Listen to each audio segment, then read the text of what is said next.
الحمد للہ رب العالمین، والصلاة والسلام علی رسولہ الکریم، اما بعد فاعوذ باللہ من الشیطان الرجیم، بسم اللہ الرحمن الرحیم۔ سیرت النبی صلی اللہ علیہ وسلم،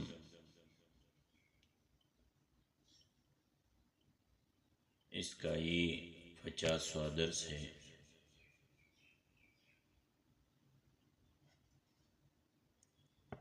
رسول اللہ صلی اللہ علیہ وسلم کے گرد خونریز معرکہ اس وقت جب کہ اسلامی لشکر نرغے میں آ کر مشرکین کی چکی کے دو فاٹوں کے درمیان پھنس رہا تھا، رسول اللہ صلی اللہ علیہ وسلم کے گرد اگرد بھی خونریز معرکہ آرائی جاری تھی۔ ہم بتا چکے ہیں کہ مشرکین نے گھیراؤ کی کارروائی شروع کی تو رسول اللہ صلی اللہ علیہ وسلم کے ہمراہ محض 9 آدمی تھے، اور جب آپ صلی اللہ علیہ وسلم نے مسلمانوں کو یہ کہہ کر پکارا کہ میری طرف آؤ، میں اللہ کا رسول ہوں،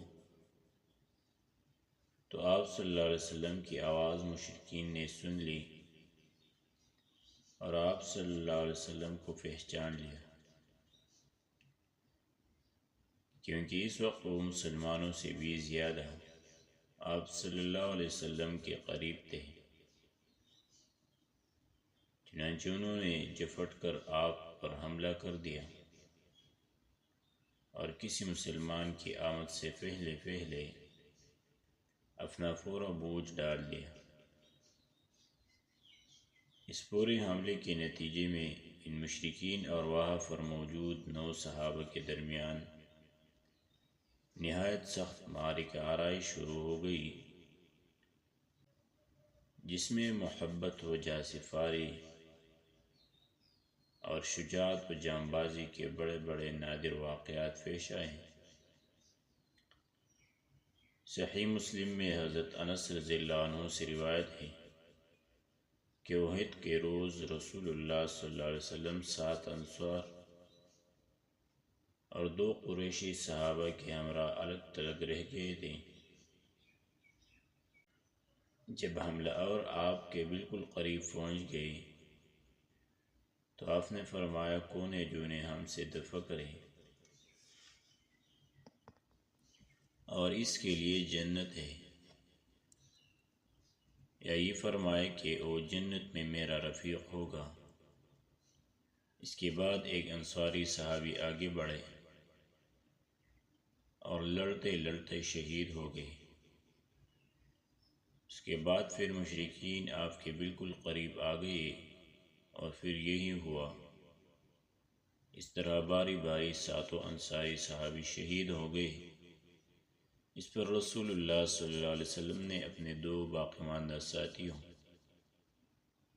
یعنی قریشوں سے فرمایا، ہم نے اپنے ساتھیوں سے انصاف نہیں کیا۔ ان 7 میں سے آخری صحابی حضرت عمارہ بن یزید بن سکن تھے۔ وہ لڑتے رہے یہاں تک کہ زخموں سے چور ہو گئے، گر پڑے۔ ابن سکن کے گرنے کے بعد رسول اللہ صلی اللہ علیہ وسلم کے ہمراہ صرف 2 قریشی صحابی رہ گئے تھے۔ چنانچہ صحیحین میں ابو عثمان رضی اللہ عنہ کا بیان مروی ہے کہ جن ایام میں آپ صلی اللہ علیہ وسلم نے معرکہ آرائیہ کی، ان میں سے ایک لڑائی میں آپ صلی اللہ علیہ وسلم کے ساتھ طلحہ بن عبید اللہ اور سعد بن ابی وقاص رضی اللہ عنہما کے سوا کوئی نہیں رہ گیا تھا، اور یہ لمحہ رسول اللہ صلی اللہ علیہ وسلم کی زندگی کے لیے نہایت ہی نازک ترین لمحہ تھا، جبکہ مشرکین کے لیے انتہائی سنہری موقع تھا۔ اور حقیقت یہ ہے کہ مشرکین نے اس موقع سے فائدہ اٹھانے میں کوئی کوتاہی نہیں کی۔ انہوں نے اپنا تاباڑ توڑ حملہ نبی صلی اللہ علیہ وسلم پر مرکوز رکھا اور چاہا کہ آپ کا کام تمام کر دے۔ اسی حملے میں عتبہ بن ابی وقاص نے آپ کو پتھر مارا، جس سے آپ پہلو کے بل گر گئے۔ آپ صلی اللہ علیہ وسلم کا داہا نچلا رباعی دان ٹوٹ گیا اور آپ کا نچلا ہونٹ زخمی ہو گیا۔ عبداللہ بن شہاب زہری نے آگے بڑھ کر آپ کی پیشانی زخمی کر دی۔ ایک اور اڑیل سوار عبداللہ بن قمع نے لپک کر آپ کے کندھے پر ایسے سخت تلوار ماری کہ آپ صلی اللہ علیہ وسلم 1 مہینے سے زیادہ عرصے تک اس کی تکلیف محسوس کرتے رہے۔ البتہ آپ صلی اللہ علیہ وسلم کی دوری ذرا نہ کٹ سکی۔ اس کے بعد اس نے پہلے ہی کی طرح پھر ایک زوردار تلوار ماری جو آنکھ سے نیچے کی ابری ہوئی ہڈی پر لگی اور اس کی وجہ سے خود کی 2 کڑیاں چہرے کے اندر دنس گئے۔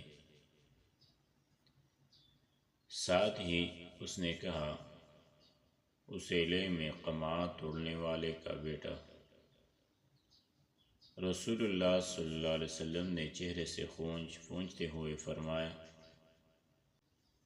اللہ تجھے توڑ ڈالے۔ صحیح بخاری میں مروی ہے کہ آپ صلی اللہ علیہ وسلم کا رباعی دان توڑ لیا گیا اور سر زخمی کر دیا گیا۔ اس وقت آپ صلی اللہ علیہ وسلم اپنے چہرے سے خون پونچھتے جا رہے تھے اور کہتے جا رہے تھے، وہ قوم کیسے کامیاب ہو سکتی ہے جس نے اپنے نبی کے چہرے کو زخمی کر دیا اور اس کا دان توڑ دیا، حالانکہ وہ اللہ کی طرف دعوت دے رہا تھا۔ اس پر اللہ عز و جل نے یہ آیت نازل فرمائی،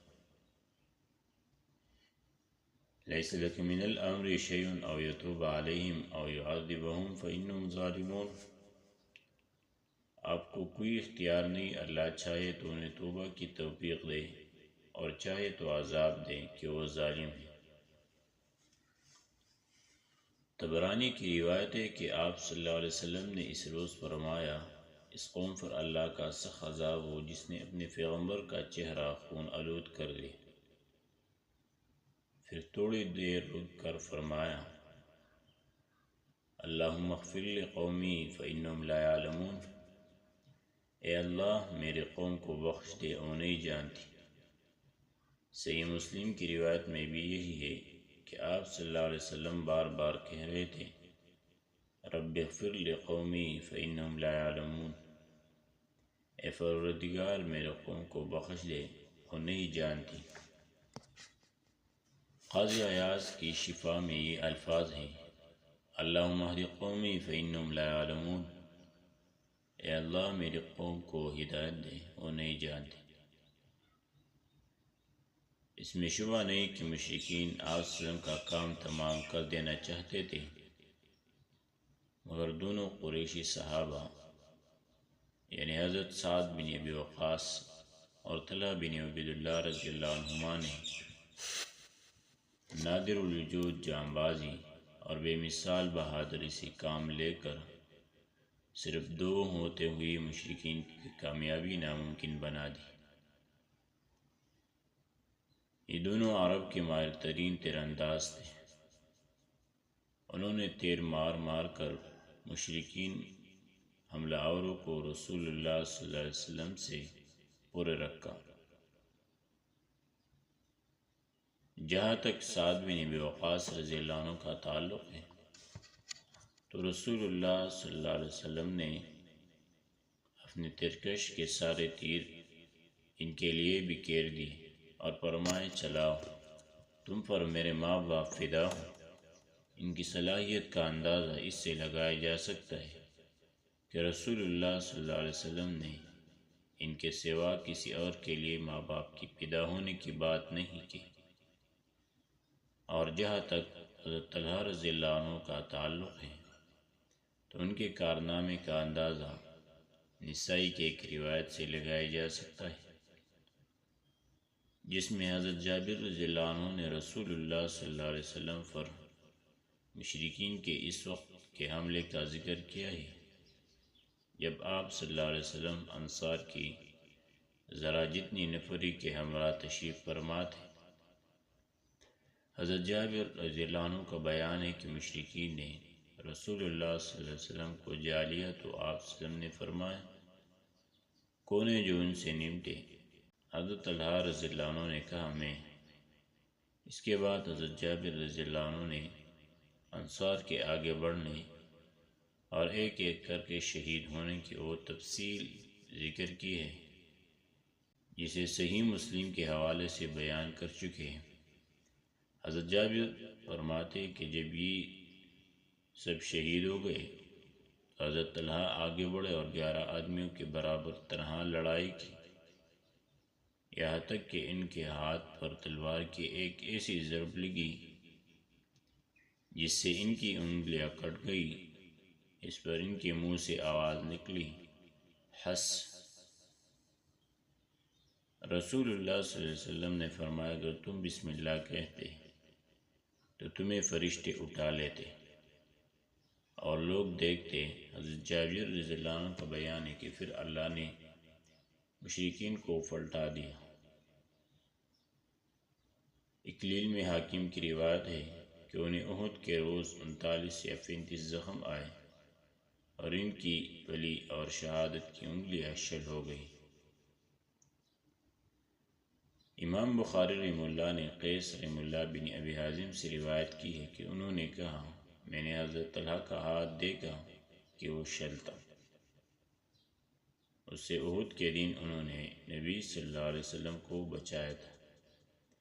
ترمذی کی روایت ہے کہ رسول اللہ صلی اللہ علیہ وسلم نے ان کے بارے میں اس روز فرمایا جو شخص کسی شہید کو روئے زمین پر چلتا ہوا دیکھنا چاہے وہ طلحہ بن عبید اللہ کو دیکھ لے۔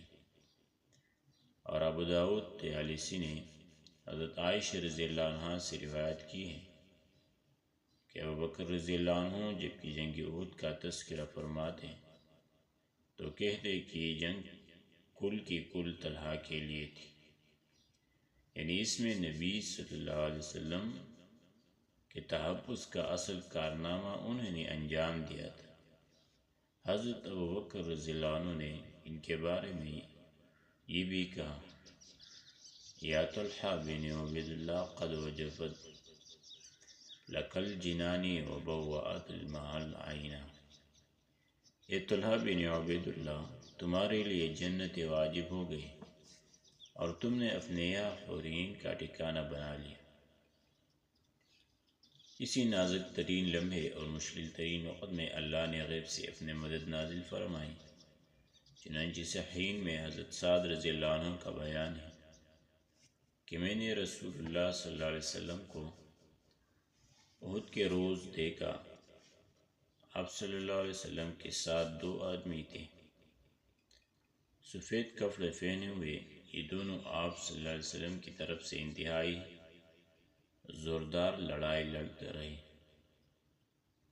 میں نے اس سے پہلے اور اس کے بعد ان دونوں کو کبھی نہیں دیکھا۔ ایک اور روایت میں ہے کہ یہ دونوں حضرت جبریل حضرت میکائیل علیہ السلام تھے۔